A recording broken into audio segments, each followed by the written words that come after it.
Então, como presidente deste evento, declaro aberto os trabalhos do seminário Mulher, Família e Gênero na Câmara Federal, no dia 11 de março de 2014.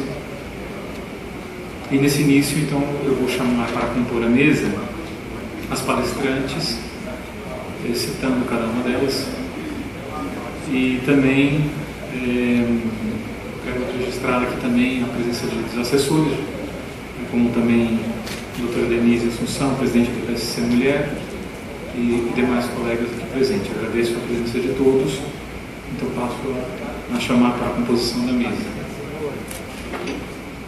Eu convido a doutora Renata Gusson. Ela é farmacêutica bioquímica, possui pós-graduação em biologia molecular, mestre em ciências pela Coordenadoria de Controle de Doenças da Secretaria de Estado de Saúde de São Paulo.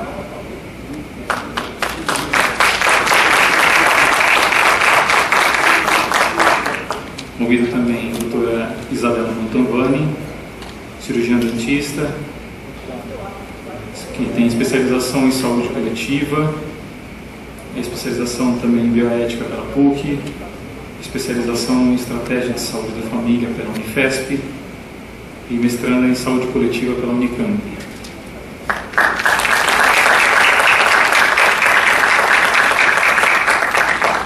Quero convidar também à mesa a doutora Vilma Lima, advogada, formada em Direito pela Faculdade Paranaense, especialização em Direito Processual pela Universidade de Direito de Cuiabá, também doutoranda em Ciências Jurídicas e Sociais pela Universidade do Museu Social Argentino de Buenos Aires.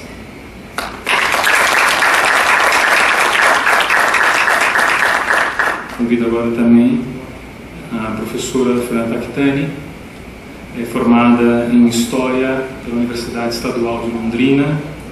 Ela é membro do Observatório Interamericano de Biopolítica e do Instituto Superior de Educação.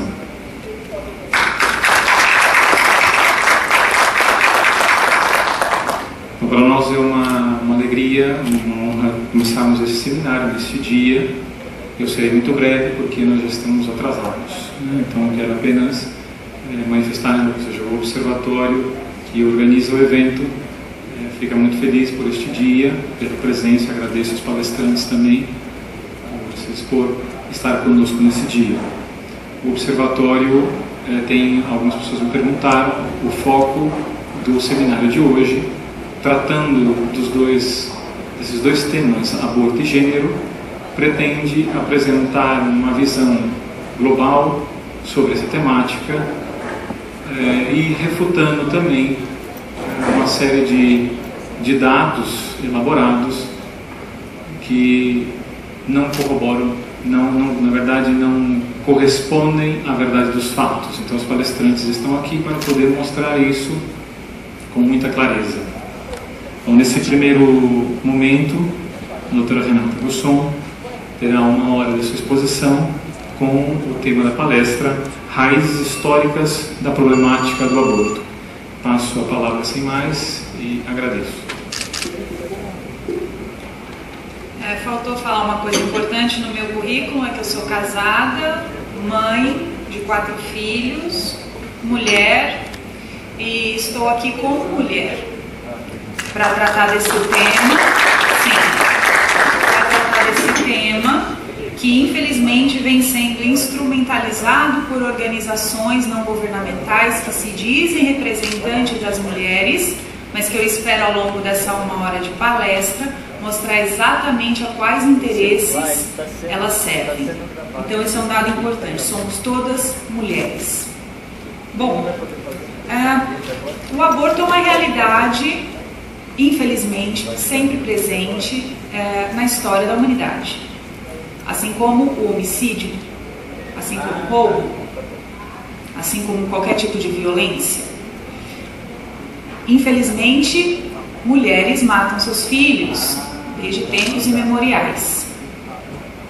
O que eu quero me focar nessa palestra é um aspecto bastante peculiar da agenda abortista atual.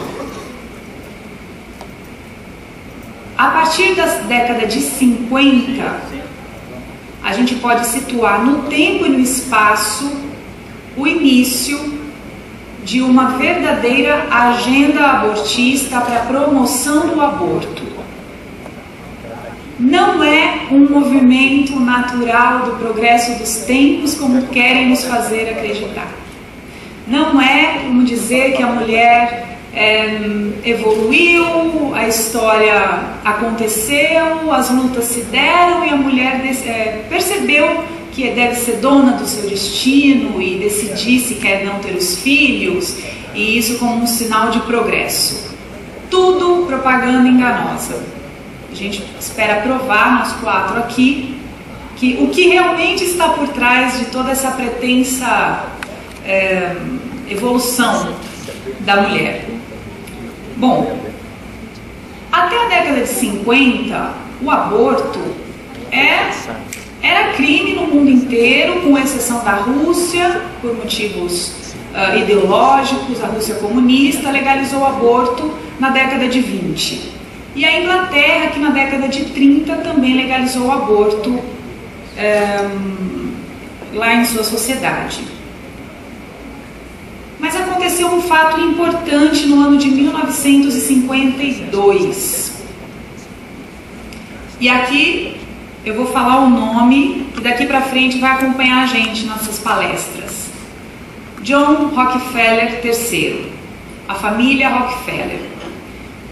Em 1952, o John Rockefeller III decidiu que ele iria se dedicar sua própria vida e dedicar sua imensa fortuna, lembrando que a família Rockefeller chegou a ser a família mais rica de toda a existência humana, o acúmulo de capital, graças ao liberalismo americano no final do século XIX, começo do século XX, propiciou o acúmulo de fortunas jamais acumuladas em toda a história da humanidade. A gente tem que entender o contexto em que essas coisas estão sendo tratadas, para a gente não perder o foco, a amplitude do problema.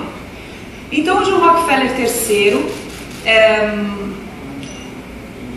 fundou em Nova York o Population Council, Conselho Populacional, junto com 26 especialistas em demografia. O Conselho Populacional foi então o marco do movimento pela legalização e promoção do aborto. Não veio das mulheres, não veio como uma evolução dos tempos, veio como um desejo de John Rockefeller III de controlar o crescimento populacional.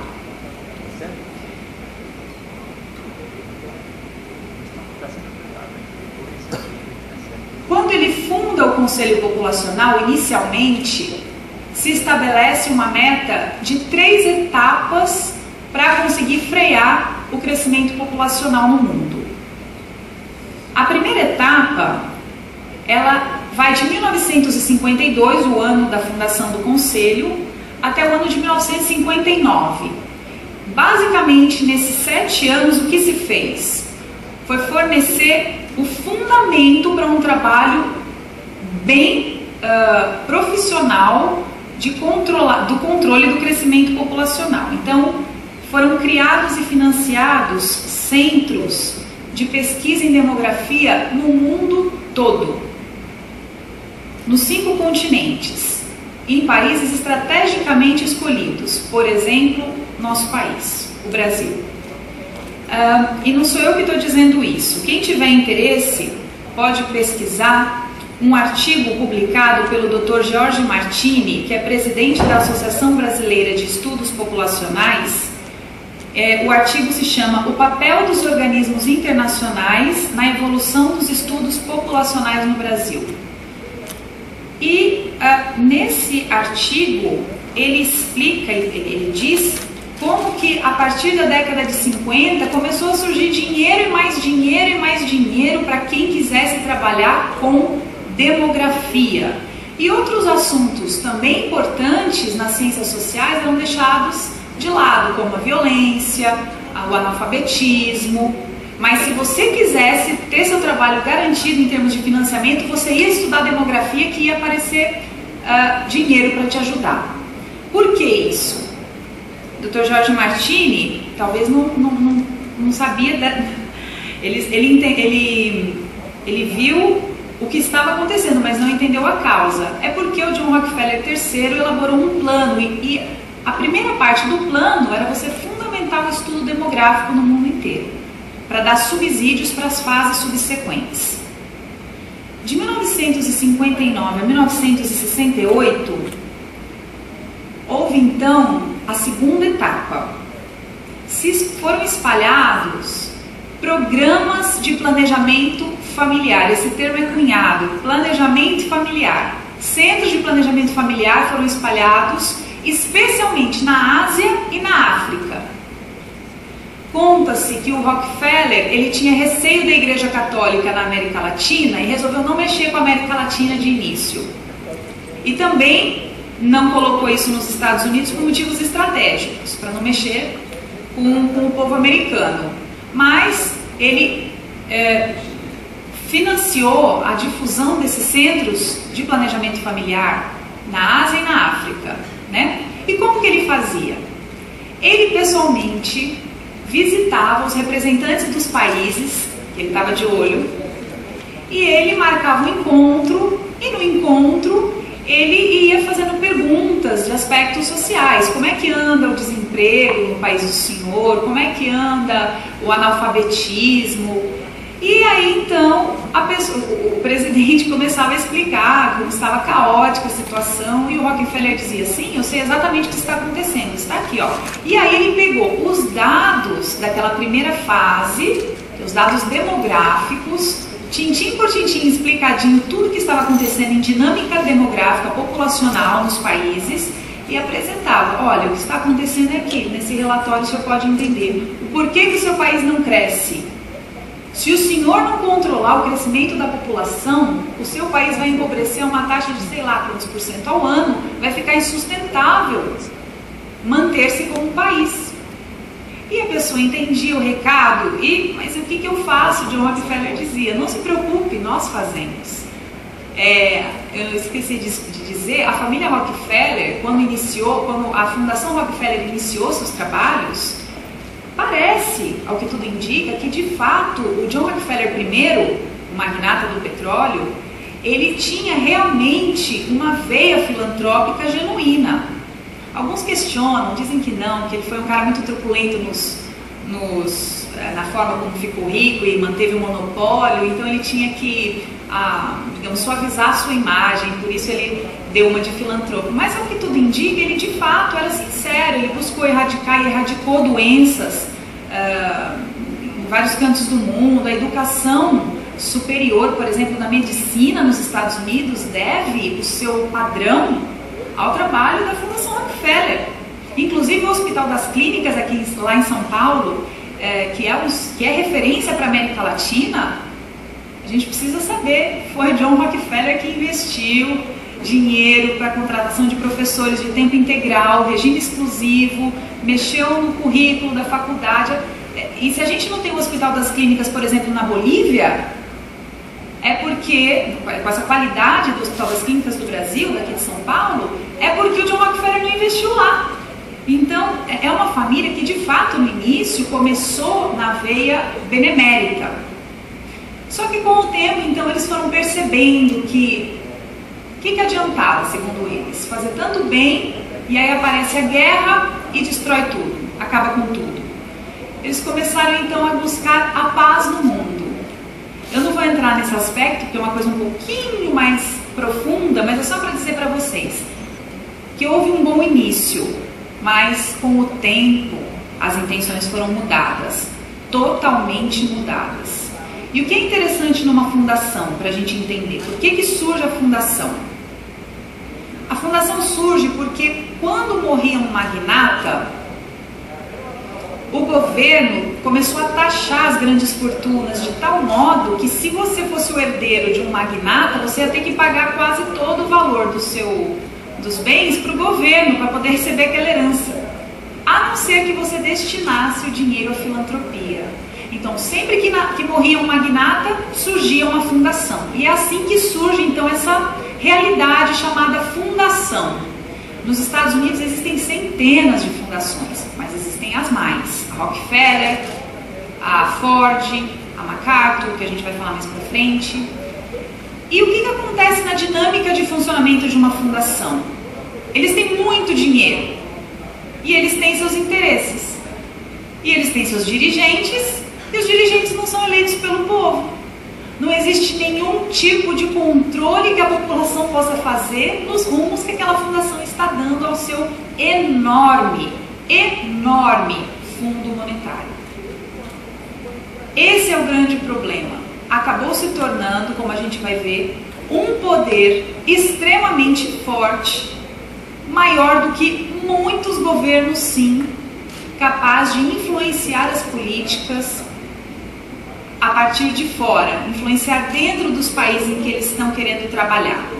Então agora que como eu expliquei isso, que antes eu não tinha falado, explicar o que é uma fundação, a gente vai entender então o trabalho. O John Rockefeller III, o neto do grande magnata, decidiu que trabalharia com questão populacional. Ele queria brecar o crescimento populacional porque ele via que isso era muito importante e o mundo ia acabar se não se resolvesse esse problema. Então, quando ele chegava no país e convencia o chefe de Estado a impedir o crescimento, a explosão demográfica no país, ele então chamava a equipe do Conselho Populacional para começar os trabalhos dentro daquele país. Inicialmente, o trabalho de planejamento familiar consistia basicamente, gente, em inserir DIU nas mulheres. O Rockefeller não acreditava muito na pílula. Ele achava que a pílula, a mulher não toma um dia, não toma o outro, quando vem engravida. Tinha que ser uma medida mais eficiente. Então você coloca um DIU, ela não vai tirar.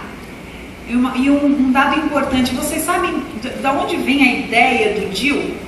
Agora vamos assim, ver aqui que estupidez, né, que a gente pode chegar. A ideia do DIU vem de uma observação que foi feita, que os beduínos no deserto, quando tem que fazer uma viagem longa pelo deserto, para as camelas não engravidarem durante o trajeto, eles inseriam pedrinhas no útero dela, sem saber por que ela não engravidava. A gente sabe por quê, porque as pedrinhas lá dentro não permitem que o embrião se desenvolva, o endométrio não pode crescer para acolher aquele embrião e desenvolver, e aí ela expele e aborta.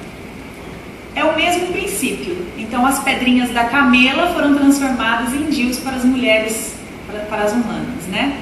Então basicamente o planejamento familiar consistia em colocar DIU nas mulheres. E a gente sabe, né, gente, tudo que acontece com o DIU, ele não é uma coisa inócua. A mulher sofre todas as consequências. O princípio dele, o princípio de funcionamento do DIU é a irritação do endométrio. A todo momento o endométrio fica sendo machucado por aquele dispositivo, de modo que ele não possa se preparar adequadamente para assumir para nidar um embrião que foi fecundado. E aí o embrião então ele é abortado.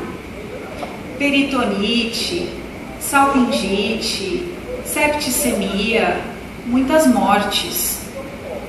Então, vamos começar a ver, né, que realmente existe, se realmente existe um interesse genuíno pelo verdadeiro bem e pela saúde da mulher. Para vocês terem uma ideia, a difusão do DIU foi tão gigante, que eles conseguiram a patente dos fabricantes do DIU e abriram fábricas de DIU na Coreia, em Taiwan, Hong Kong, Índia, Turquia, Egito, Paquistão, etc. Foi uma epidemia de inserção de DIU na mulherada. A verdade era essa. Inicialmente era isso que se fazia então. Essa foi basicamente a segunda etapa, o planejamento familiar. A partir de 1968, então só relembrando, eu estou dizendo a primeira forma com que o Conselho Populacional começou a lidar com o crescimento populacional. Estabeleceu um plano constituído de 3 etapas, cada uma das quais mais ou menos 8, 9, 10 anos de duração, sendo que a primeira foi fortalecer o estudo da demografia, para fornecer subsídios e fundamento para as fases subsequentes. A segunda etapa foi espalhar no mundo subdesenvolvido centros de planejamento familiar.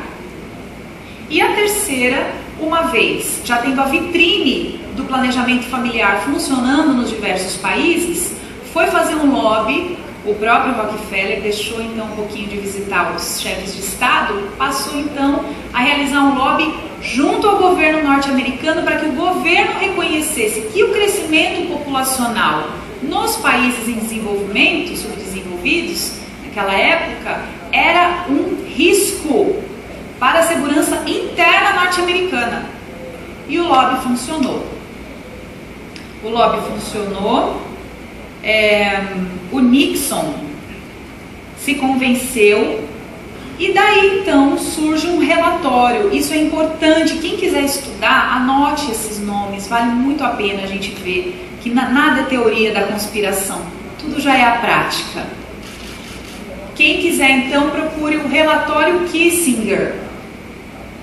Nesse relatório se afirma, dentre várias coisas, que nenhum país havia conseguido brecar o crescimento populacional sem legalizar o aborto.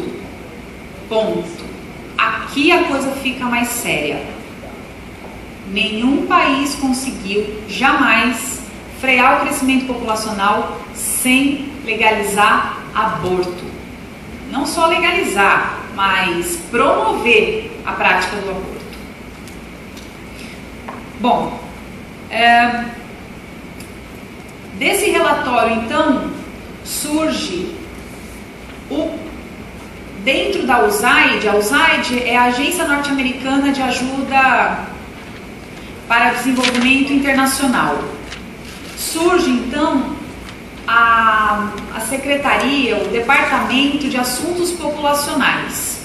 A partir, então, desse momento em que Nixon realmente acolhe a verdade do Rockefeller de que tinha que legalizar aborto no resto do mundo para que os Estados Unidos mantivessem sua segurança interna. Bom, para vocês terem uma noção, o plano, o financiamento que a USAID recebeu ao longo de menos de 20 anos, 10 a 15 anos, 16 anos, para colocar isso em prática, para frear o crescimento populacional no mundo inteiro, foi de 1,7 bilhão de dólares. Foi o maior programa de ajuda externa depois do Plano Marshall. O Plano Marshall foi o plano de ajuda à Europa depois que a Europa foi destruída após a Segunda Guerra Mundial. Só perdeu para o Plano Marshall, que reconstruiu todo um continente praticamente. Bom, existe o primeiro diretor desse escritório populacional, é um médico que até hoje está vivo, está bem velhinho, Dr. Raymond Ravenholt.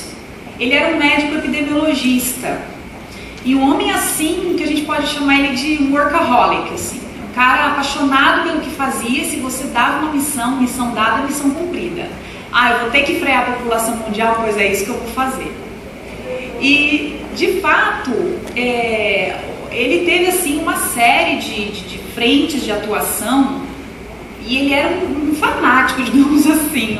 Até os próprios colegas chegaram numa hora que acho que não estava indo por um bom caminho isso, porque ele era exagerado.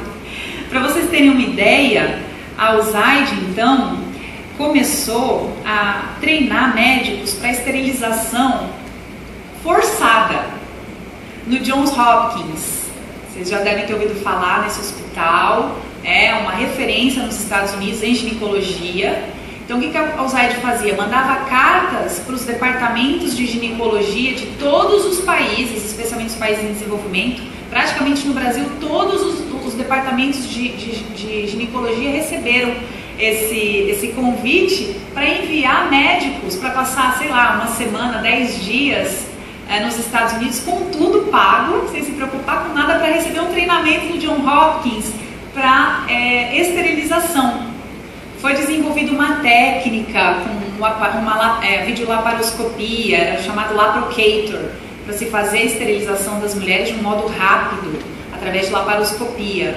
Foram treinados, praticamente quase todos os ginecologistas do mundo foram treinados nesse centro, com o dinheiro que veio do financiamento norte-americano para a USAID poder usar e conter o crescimento populacional nos países em desenvolvimento.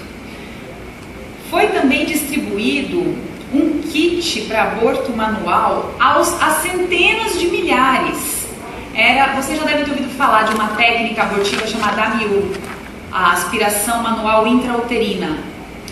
Essa é uma técnica, inclusive, que a ministra Menikuti afirmou que foi treinada na Colômbia.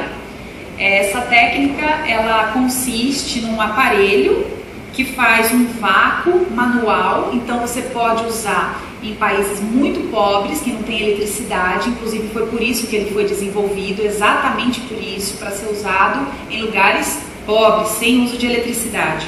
E aí se fazia um vácuo com a mão, né, inserido dentro do útero da mulher, e ali se aspirava manualmente a criança em gestação. Foram distribuídos assim, centenas de milhares de kits, e esse Dr. Raven Holt, ele não queria saber se no país era legalizado, não era legalizado. Inclusive a USAID ajudava médicos interessados, ela criava clínicas de aborto clandestino, dava toda uma assistência técnica para o médico durante um certo tempo, para depois ele tocar, dava clínica para ele de graça, ele não precisava dar nenhum tipo de participação, porque o que se queria era difundir a prática do aborto. Quem quisesse ajudar era bem-vindo, dinheiro não faltava. Bom, além disso, a USAID também financiou pesadamente o desenvolvimento de um fármaco que já estava sendo desenvolvido, pesquisado, um fármaco abortivo, que o Dr. Raven Holt dizia que seria uma nova penicilina que debelaria o flagelo da explosão populacional. Né? A penicilina, né, a gente sabe, é um antibiótico que realmente revolucionou a prática médica e que mata bactérias. Esse medicamento abortivo, então, seria uma nova penicilina, só que não mataria mais bactérias, mataria seres humanos. Bom, então a USAID se somou ao Conselho Populacional e utilizou verba americana dos contribuintes para espalhar o aborto, a esterilização, aborto por medicação, treinamento de médico no mundo inteiro. Só que chegou um momento que, como eu disse, o Dr. Raven Holt, ele saiu um pouco da realidade, assim, começou a produzir, encomendar muitos kits de AMIU, e já não tinha mais nem como dar tanto kit assim, e até os colegas dele começaram a achar que ele estava exagerando um pouco a forma de fazer, estava ficando intransigente. E aí houve um lobby não, digamos, né? Deve chegar para lá no Dr. Raven Holt, e o Jimmy Carter, o presidente, chegou a proibir o uso de verbas públicas para a promoção do aborto no mundo. Então, foi assim, enfiaram a faca no trabalho do Dr. Raven Holt. Mas eles não se deixaram derrotar. Com a doação de $500 milhão da Fundação Scaife, foi fundada na Carolina do Norte o IPAS. O IPAS, então, passou a fazer de forma não pública, de forma privada, com fundos privados, aquilo que a USAID estava fazendo: disseminar kits de AMIU, treinar médicos. E pasmem, o IPAS treina anualmente no Brasil, através do Ministério da Saúde, cerca de 1.000 médicos em técnicas de esvaziamento do útero, né? Para dizer dizer que não, o médico realmente tem que ser treinado, porque se ele pega uma moça que fez um aborto, está com um aborto retido, ele tem que esvaziar o útero dela. Sim, realmente, isso tem que ser feito mesmo. Mas quem faz isso também faz um aborto, é óbvio, é a mesma técnica. Encontraram uma justificativa perfeita para continuar treinando os médicos a fazer aborto, exatamente como era feito na época da USAID. Bom, essas são basicamente as 3 etapas iniciais do controle populacional. Aí é interessante, já se passaram cerca de 18 anos e o próprio John Rockefeller III começou a reparar que algo não estava totalmente bom. O nível do crescimento populacional tinha diminuído, sim, isso era evidente pelos trabalhos dos demógrafos que constatavam isso cientificamente, porém o nível tinha chegado num certo equilíbrio. Diminuiu, mas ainda propiciava um crescimento tal que com o tempo o crescimento populacional seguiria o seu rumo. Nessa época, em 1974, aqui eu quero que a gente preste muita atenção, porque aqui a história começa a se aproximar da gente no tempo. E a gente começa a sentir mais a nossa realidade chegando. Vocês reparam que o que eu estou dizendo aqui é que durante a fundação do Conselho Populacional, toda essa história de colocar DIU na mulherada, dar contraceptivo, fazer aborto, isso era um modelo médico. Aí foi feito um upgrade, foi feita uma atualização fenomenal na forma como o aborto deveria ser tratado. E a gente deve-se, essa mudança de paradigma fantástica a 2 pessoas. Seria bom a gente também procurar saber quem são de uma forma mais aprofundada. Há um cientista social chamado Kingsley Davis. O Dr. Kingsley Davis, ele era chefe do departamento de sociologia de uma universidade, que eu me esqueci o nome, que eu deveria ter anotado. Tá aqui, da Universidade de Berkeley, na Califórnia. Ele era o chefe do departamento de sociologia dessa universidade. Ele escreveu um artigo bárbaro, assim, do ponto de vista intelectual, o homem sozinho enxergou aquilo que ninguém estava enxergando. É uma mente, digamos, uma mente do mal, mas é um gênio. Ele escreveu um artigo, se vocês tiverem interesse, procurem na Science, de novembro de 1967, um artigo chamado Política Populacional, : os programas atuais terão sucesso? E é um artigo difícil, de leitura um pouco difícil, mas se você persevera ali e tenta entender o que ele está querendo dizer, ele está querendo dizer o seguinte: não dá certo você abordar uma questão tão complicada como o crescimento, a taxa de crescimento populacional, simplesmente do ponto de vista médico, colocando DIU. Não é nada disso, porque é o seguinte, a gente tem que lembrar que essas 3 primeiras fases se deram na década de 50, 60, começo da década de 70. A sociedade daquela época era muito diferente da nossa, inclusive a nossa está assim hoje por causa do trabalho desse pessoal, que a gente vai ver mais pra frente. Mas o que eu quero dizer é assim, existia um padrão familiar. As mulheres queriam encontrar o seu amor, casarem e constituírem família. O que adianta você chegar para uma mulher que deseja filhos e dizer: olha, eu te dou aborto de graça, você aceita? É óbvio que não. Então era por isso que não se alcançava 100% de eficiência na diminuição da taxa. O controle total do crescimento populacional não era possível você simplesmente ofertar serviços médicos. E o Kingsley Davis, magistralmente, ele deu uma paulada nessa forma de atuar nesse artigo da Science de novembro de 67. Tá, ele foi a primeira pessoa importante na mudança que eu vou falar para vocês de paradigma na questão do aborto. A segunda pessoa pessoa mais importante foi uma aluna dele, chamada Adrienne Germain. Adrienne, com 2 N's, Germain. São nomes que a gente nunca vai ver na televisão, gente. A gente nunca vai ver em lugar nenhum. Isso daqui, ou você se interessa em ir atrás e querer entender o que está acontecendo, pera lá, deixa eu entender, aí você chega nele, senão você não chega. A Adrienne Germain, ela era aluna do Kingsley Davis e conta-se que uma vez o Kingsley Davis confidenciou para um amigo que de todas as alunas que ele tinha tido na vida dele, ela era a mais bem dotada, a mais inteligente. Não sei se ele chegou a dizer isso para ela pessoalmente, mas conta-se isso. E de fato, a Adrienne Germain, como aluna do Kingsley Davis, ela entendeu a mente do mestre dela. Então vamos voltar. O Rockefeller já tinha entendido que o negócio estava bom, mas não era daquele jeito que devia estar. A taxa de crescimento populacional ainda estava subindo. E aí então foi propiciado o encontro dele com Adrienne Germain, através da secretária do John Rockefeller, uma senhora que faleceu há uns 2 anos atrás, chamada Joan Dunlop.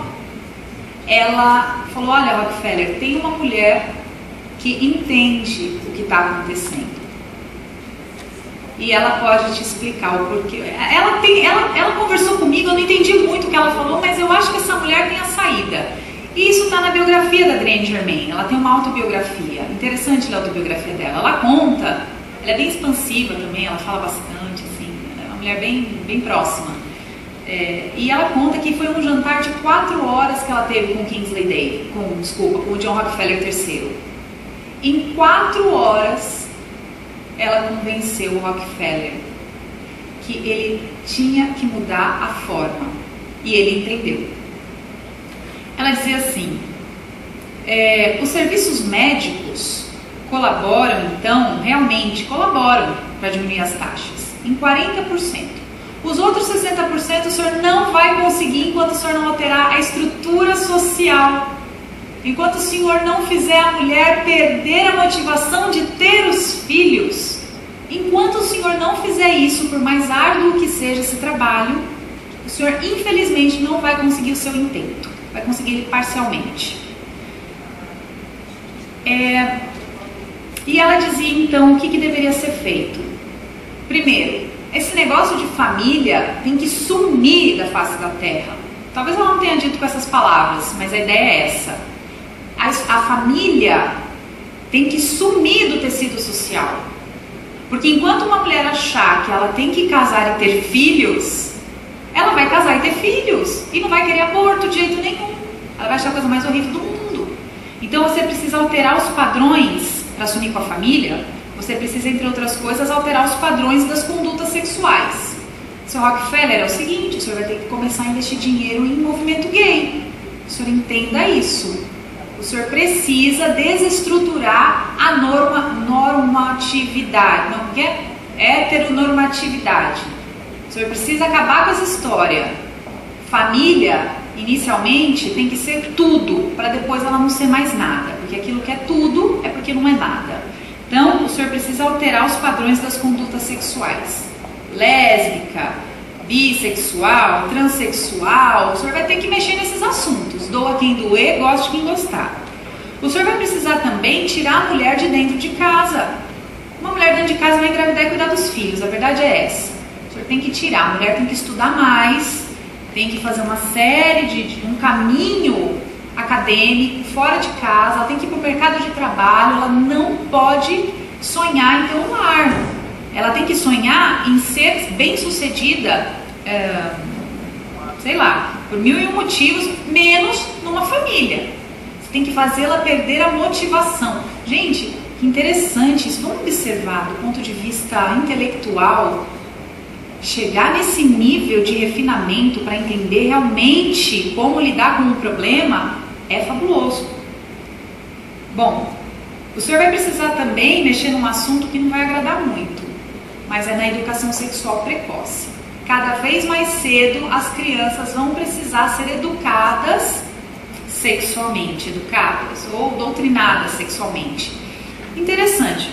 Peguem qualquer cartilha de educação sexual. Observem, dentre tudo que é dito naquela cartilha, todas as práticas sexuais, todos os métodos de contracepção, observe se existe uma única linha, uma única referência à palavra família. Não existe. Não existe. Porque educação sexual precoce é para justamente modificar a estrutura social. É preciso desestruturar o modelo de família como sendo pai, mãe e filhos. Qualquer semelhança não é mera coincidência. Por isso que eu falei, esse novo paradigma ele chega mais próximo de nós. A gente vive ele, a gente sente isso na prática. Por isso que é bom a gente entender de onde está vindo. E ela também disse para ele, e outra coisa, seu John Rockefeller, esse negócio de controle populacional não é bom, isso tem que se manter num ciclo pequeno. A gente agora deve usar uma outra nomenclatura, uma outra fala, são os direitos da mulher. Os direitos da mulher. É por aí que a gente vai caminhar. Esse negócio de controlar a população, isso daí não pega bem para essa nova forma de lidar com o problema. Bom, John Rockefeller se encantou com a Adrienne Germain. Se encantou.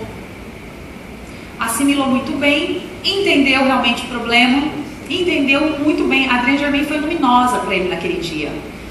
E ele levou para o Conselho Populacional levou a Adrienne e conversaram e apresentou todo o novo paradigma. Bom, ele morreu 4 anos depois de um acidente de carro, mas o Conselho Populacional já tinha assumido essa nova forma de trabalhar. O movimento feminista foi colocado no primeiro plano.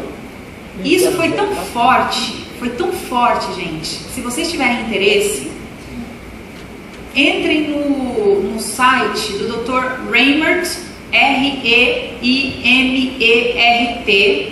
Ravenholt, R-A-V-E-N-H-O-L-T. Ele tem um site em que ele conta toda a história dele. É um senhor que resolveu se imortalizar no blog dele. E ele, inclusive, ele colocou memorandos da época que ele era da USAID. Eu nem sei se pode isso, mas ele fez, colocou lá.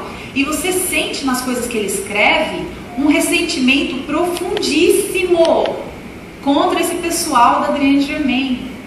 Por quê? Porque ele era um médico que estava acabando com uma praga, a nova penicilina para debelar o flagelo do crescimento populacional. E de repente, o Rockefeller chega, agradece, fala muito obrigada, despedem ele da USAID. Isso foi muito útil, o senhor teve assim, um enorme impacto mesmo, mas agora nós vamos atuar de outra forma. Ele conta lá no blog dele que é absurdo desviar dinheiro para fazer educação sexual de criança. Pra que isso? Isso não tem cabimento. Ele não entendeu, gente. Ele não entendeu. Ele era um pouquinho meio truculento demais. Não tinha essa sensibilidade intelectual para entender como de fato ela estava certa. Bom,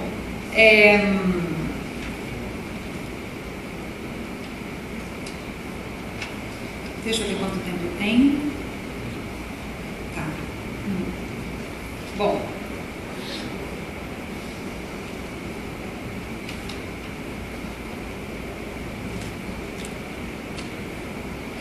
Então, chegamos na Adrienne Germain, chegamos nos direitos da mulher. A Adrienne Germain foi trabalhar na Fundação Ford.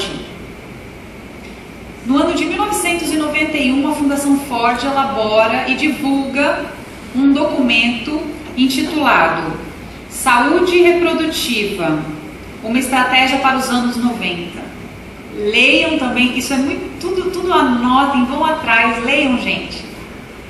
É bom entender de verdade as coisas e não a propaganda, não o falatório, mas os fatos, os documentos, os atores. Esse relatório da Fundação Ford, ele é a colocação em prática da teoria de Kingsley Davis para alterar o padrão social e fazer as mulheres perderem a motivação de ter filhos.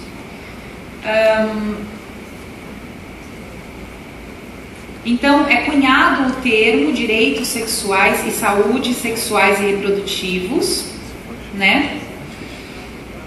A Adrienne Germain, ela em 1993, em preparação para a Conferência do Cairo de 1994, ela juntou aqui no Rio de Janeiro, no Brasil, cerca de 200 ONGs feministas do mundo todo para uns dias de reunião para que se tivesse se fazer assim um esquema de como as ONGs feministas iriam atuar na Conferência do Cairo em 94. Então vocês entendam, gente, o movimento feminista tomou o lugar do movimento médico. É um outro tipo de batalha, uma batalha sociológica. O movimento feminista, quando eu vejo uma feminista dizendo que ela defende os direitos da mulher, não adianta, depois que você entende essas coisas, você fala, coitada, ela é ingênua, ou ela é uma burra, ou ela é mal intencionada. Você não defende direito de mulher coisa nenhuma. Por quê? Vou explicar. Uma ONG é uma organização não governamental, né? Ela não recebe verbas públicas. Ela depende exclusivamente, pelo menos quando ela é criada, depois ela pode seguir, digamos, um rumo e acabar recebendo verbas públicas. Mas quando ela é criada pela sociedade civil, não pelos impostos. Então, olha só, a Fundação Ford ajudou a criar e financiar muitas fundações feministas, muitas. E desculpa, diga-me quem paga teu salário, que eu vou dizer a que interesses você defende. Diga-me quem paga teu salário. Se essas fundações deixarem de mandar dinheiro para essas ONGs, elas desaparecem da noite para o dia, gente. A verdade é essa. Muita ONG não subsiste sem essas verbas das fundações. Então, em 94, houve um assalto, digamos assim, patrocinado, lógico, não foi uma coisa assim feita de qualquer jeito, foi patrocinado pela doutora Nafis Sadik, presidente do Fundo das Nações Unidas para Atividades Populacionais. Ela é uma médica paquistanesa, super a favor do aborto, e ela então, junto com a Adrienne Germain, Hillary Clinton e todo aquele pessoal, fez todo o esquema para as ONGs atuarem mesmo e mudarem os rumos da Conferência do Cairo. Existem livros que relatam como essa conferência ela foi um divisor de águas mesmo. Foi a primeira vez que você vê que entidades da sociedade civil passaram a ter, digamos, uma certa igualdade com os representantes dos países. Bom, elas foram fazer, então, as ONGs foram para fazer ativismo dentro da ONU.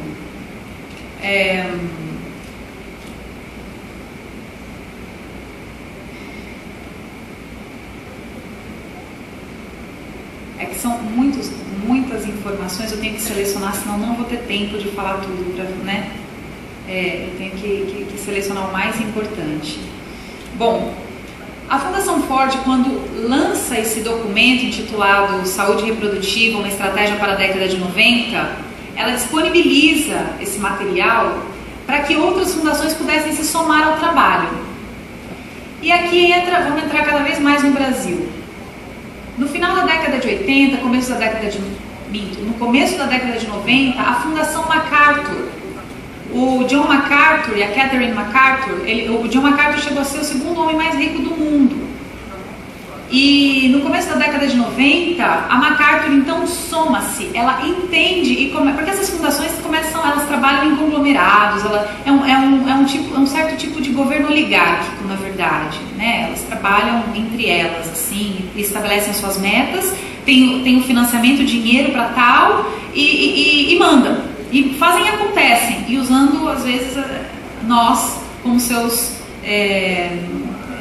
funcionários, achando que somos livres.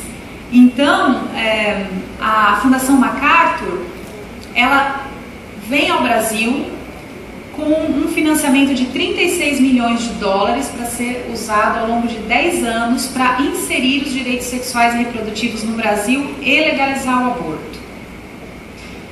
Se vocês tiverem interesse, existe um relatório que foi publicado em 2002, depois de 10 anos, então, que o programa funcionou, e eu vou explicar mais ou menos o que aconteceu. A Fundação MacArthur, então, redigiu um relatório desses 10 anos de trabalho. Se vocês quiserem dar uma olhada, vale a pena. Se chama Programa de População e Saúde Reprodutiva no Brasil. 2 pontos. Lições aprendidas. Existe em português, existe em inglês, existe em espanhol, se eu não me engano. Bom, a Fundação MacArthur, ela basicamente nesse relatório fica claro que o que ela fez foi identificar ONGs já existentes no Brasil, com um trabalho já de certo modo sólido ou com grandes perspectivas de solidez, e injetou dinheiro mesmo para profissionalizar o negócio. E aqui eu tenho uma lista dessas ONGs que são financiadas pela MacArthur, por exemplo, a Casa de Cultura da Mulher Negra, as Católicas pelo Direito de Decidir. Aí você pergunta, nossa, por que as Católicas pelo Direito de Decidir? Porque eu esqueci de mencionar. Quando a Adrienne Germain diz que era preciso mexer na estrutura social, ela também disse que era preciso mudar os padrões éticos e morais pelos quais as pessoas julgavam o aborto. Porque se você for dizer, se ficar naquela, aborto é crime, aborto é assassinato, é óbvio que o lado abortista sai perdendo sempre. Você precisa alterar o padrão ético e moral das pessoas. Então o aborto ele tem que ser visto como um direito da mulher. Tipo, esquece o feto, esquece, não fala dele, é um direito sobre o meu corpo. Né? Você precisa descaracterizar essa relação sangrenta. Então, as Católicas pelo Direito de Decidir são importantes nessa engrenagem porque elas atuam do ponto de vista teológico, elas são, na verdade elas não são católicas, elas se utilizam desse nome. Podem até ter uma católica ou outra, mas de fato não é católica faz tempo.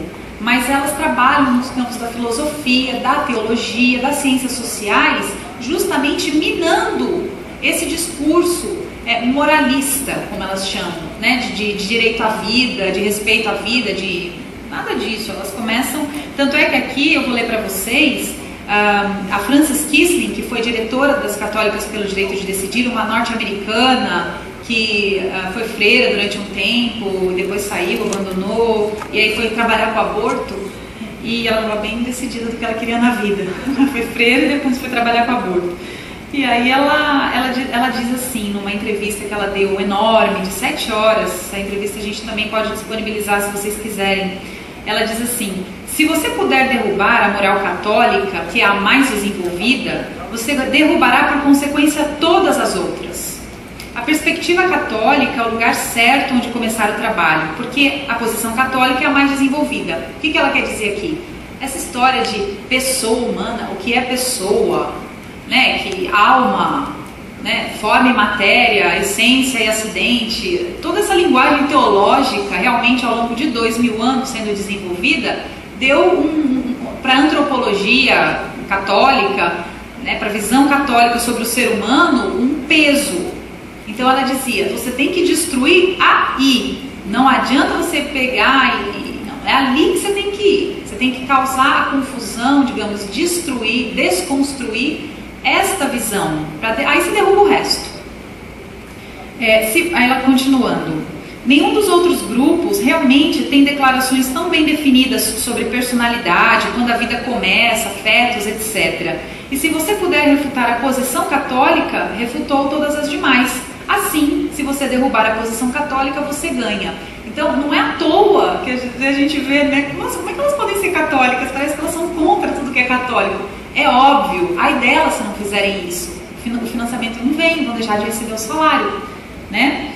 E o IPAS, aquela fundação, o IPAS que entrou no lugar da USAID para a distribuição de kits de aborto, essa coisa toda, que foi fundada na Carolina do Norte, aqui no Brasil também recebeu financiamento da MacArthur.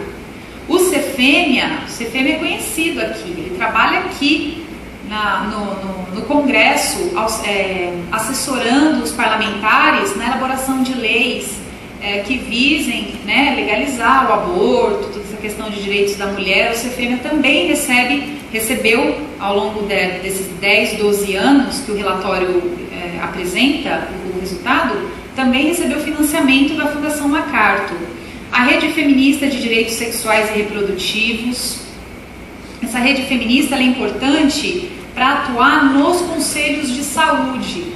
A gente sabe que o SUS funciona com a contrapartida popular, né? O povo, não vem a contrapartida, o povo que faz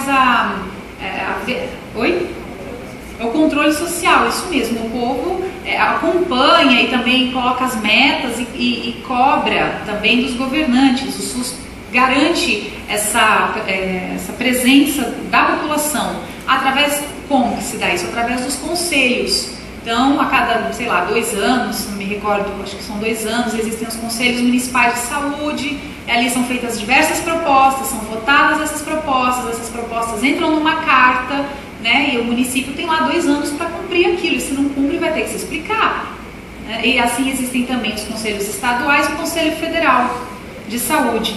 Então a rede feminista, na verdade, ela forma mulheres para que elas, nas suas comunidades, possam integrar os conselhos e promoverem as alterações sociais e políticas necessárias para garantir os direitos sexuais e reprodutivos. A ONG Cunhã também, na Paraíba, é forte, é uma ONG bastante forte nessa questão, recebeu também financiamento da MacArthur. A educação sexual liberal, né, a MacArthur, como a gente viu, Adrienne Germain, isso tudo, gente, é muito interessante de você observar que nada é aleatório, nada é amador, é isso que me encanta de algum modo. Talvez a palavra não seja encanto, mas me chama a atenção.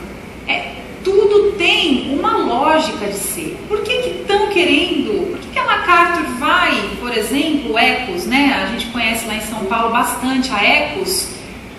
Inclusive a Marta Suplicy sofreu esse problemão que ela sofreu porque contratou sem licitação a ECOS, da qual ela, se eu não me engano, ela é presidente ou não, o GTPOS. Ou foi a GTPOS que ela contratou sem licitação. Por quê? Porque essas ONGs, elas fazem um trabalho de educação sexual nas escolas. Então, por isso que receberam financiamento, porque faz parte do novo paradigma você desestimular a formação de família, né? É interessante, é um fio da meada do começo ao fim. Bom, o que mais? O SOS Corpo também é uma ONG bastante atuante, a ONG Curumim. A Temis ela é sediada no Rio Grande do Sul e ela forma as promotoras legais populares. São mulheres que vão atuar na área jurídica, né? Que mais? Assim, acho que são esses que aparecem mais fortemente no relatório. Leiam o relatório, que tem coisas que eu estou deixando de falar, porque não dá tempo, né? 10 minutos, tá.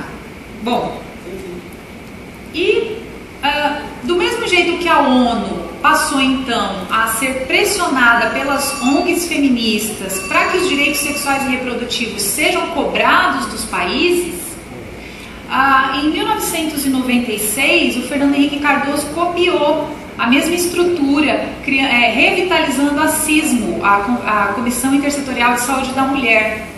E logo que a CISMO foi revitalizada, contando com a presença de muitas feministas, totalmente feministas, todas feministas, ela passou a pressionar o Ministério da Saúde para que o Ministério da Saúde elaborasse a norma técnica que visasse a garantia dos casos de aborto, do aborto em casos de violência sexual.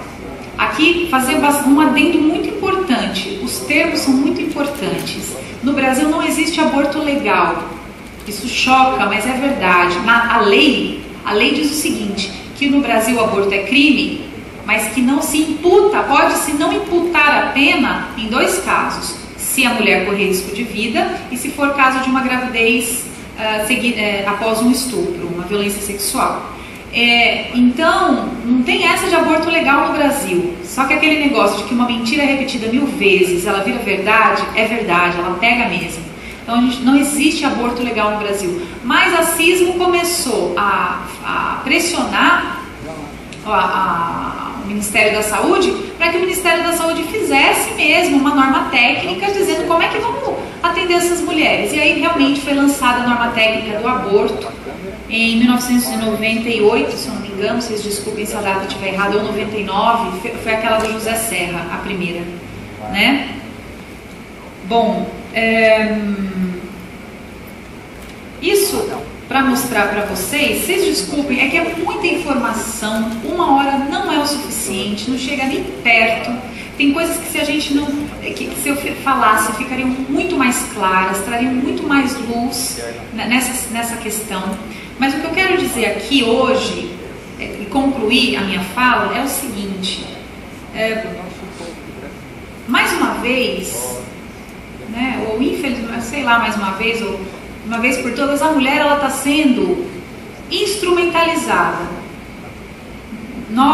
Estão tomando a gente como instrumentos, através das feministas que dizem nos representar.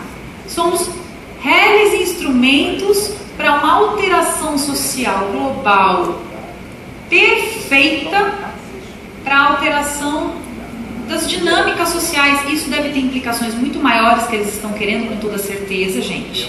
Se a gente vê que a coisa é tão bem fundamentada, tão bem financiada, tão bem discutida, vocês desculpem, esse pessoal não é bobo. Não é bobo, bobo somos nós. Somos nós.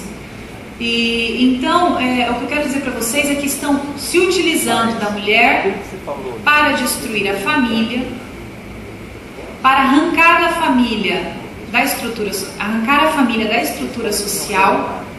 Estão utilizando para isso os chamados, criados, inventados direitos sexuais e reprodutivos. Só para frisar para vocês, a Adrienne Germain cunhou o novo arcabouço teórico da questão do aborto. Ela cunhou o termo, veio da mente de uma pessoa, não veio de direito de uma mulher, isso mesmo, não veio do consenso, como se gosta de dizer, as mulheres lutam pela sua liberdade. Não, veio pela mente de uma cientista social, né, que recebeu um espaço assim, fenomenal ao lado um dos caras mais ricos do mundo, que entendeu o que ela estava dizendo e começou a falar, minha filha, vai e faz. E ela foi e fez. Inclusive ela recebeu, há uns 2 anos atrás, um prêmio da ONU, se eu não me engano, sabe que foi do Fundo das Nações Unidas para Atividades Populacionais? Eu acho que até foi. É um grande prêmio pela contribuição enorme que ela deu aos direitos sexuais e reprodutivos. Só que ela é meio raposa, ela é interessante, ela não aparece. Ela é daquelas assim geniais. Ela faz, ela acontece, ela tá por trás, mas ela não aparece. É interessante. Assim, inclusive, ela fica mais eficiente do que nunca. Então, eu gostaria só de concluir dizendo a vocês que eu fico muito feliz de ter vindo aqui nessa semana, que a gente comemorou há pouco tempo, o Dia das Mulheres, e dizer que realmente nós, mulheres, não queremos aceitar essa imposição intransigente, muito bem arquitetada, muito intelectualmente falando, o supra-sumo, mas é uma imposição travestida de direito. Nós não aceitaremos isso e coloco-me à disposição para responder dúvidas, retornar se for necessário, quantas vezes for necessário. Eu me interesso muito por estudar e gostaria de deixar também essa mensagem que a gente procurasse analisar esses documentos e ler com os próprios olhos e chegar à verdade pela nossa própria mente. Isso ninguém tira da gente. Muito obrigada pela atenção.